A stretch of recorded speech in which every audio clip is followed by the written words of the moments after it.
Scott here, Idiots for Class. And Robert with House of Manners. We are the idiots with manners. So we're coming to you live from Mule Town. Well, we're not at Mule Town. We're close. North from Mule Town. North Mule Town, yeah. We're at the Cracker Barrel. We are. Mule Town. We are at the Cracker Barrel. Yep. So, Get us a good breakfast, but we have some bad news. Idiots with Manners is no more tomorrow. that's right. We've decided to disband But just until like for a couple weeks. Just for a couple weeks. Yeah, we're back into it. Yeah, Ever, but just like 2 more weeks because You think he's traveling and I'm busy. Do you think that meant that we'd like end the show?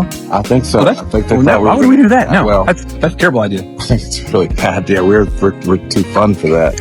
Agreed. So join us in 2 weeks where we will wrap up Mule Town. We have a lot of stuff to talk about after Mule Town. We want to let Mule Town marinate for a little bit and then come back to it and then serve it like a beautiful dish thing with It's gonna be good. syrup. That was really nasty.